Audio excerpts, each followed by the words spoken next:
Hey guys, it's Coaster Nate here, back again with another coaster review. Today I will be reviewing the one, the only Yukon Striker, the all-new B&M dive coaster located at Canadas Wonderland in Vaughan, Ontario. Let me start by saying this coaster is pretty awesome. Even though I thought in the past that it might have not been the best addition to the park, but now I'm starting to think differently. And let me just say that this has some really nice theming put around it. Canadas Wonderland did do a very good job with the theming. It is very nice, it's very prominent, it's all over the queue line. Very nice to see Canadas Wonderland putting good theming around this coaster. Unfortunately, there's none during the ride, but it's still good that they put it in the queue line so that at least when you're waiting to ride, you have something to look at. But apart from that, once you get in the station, you have this really cool loading system for loose articles, and it's just like a long conveyor belt that travels from the entrance of the station before you get on to the exit of the station where you get off, so that you can easily just pick up your things right after you're done the ride. And what I really love about this system is how it helps with capacity a lot, since you're not going to be having people wondering where all their stuff is, since it's just already going to be transported to the other side of the station where it'll just be waiting for you there. So a very simple yet effective system. Again, Canadas Wonderland did a great job with this. Now let's get into some of the impressive stats. This coaster has a height of 223 feet, making it tied with Valravn as the two tallest dive coasters in the world, a drop of 245 feet, making it the longest drop on a dive coaster, an angle of descent of 90 degrees, a top speed of 80 miles or 130 kilometers per hour, making it the fastest dive coaster, a total track length of 3,625 feet, making it the longest dive coaster in the world, and a total of 4 inversions, one of which unique, being the first 360-degree loop to be featured on a dive coaster, making it the dive coaster with the most inversions in the world. Now, before I give my overall thoughts and score on Yukon Striker, let's get right into the ride experience.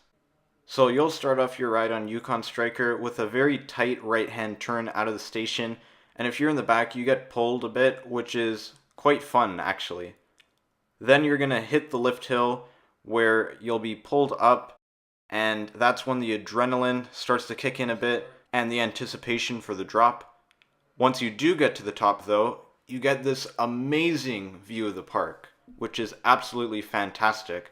Then you start to tip over the edge as you're held for what feels like more than 6 seconds.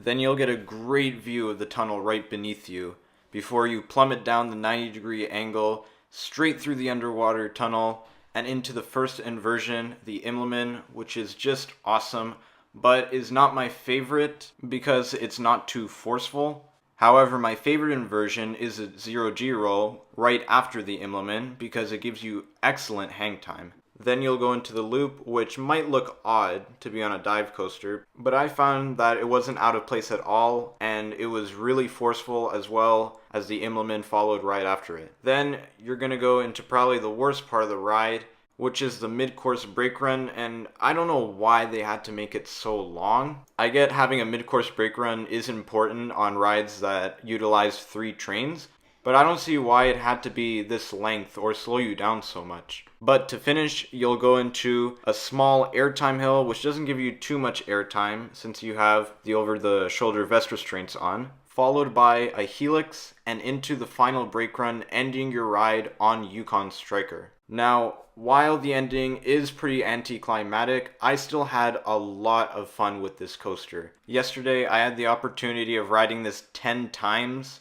because it was rainy that day. It was just completely dead in the park, so I've made a very solid opinion of this coaster.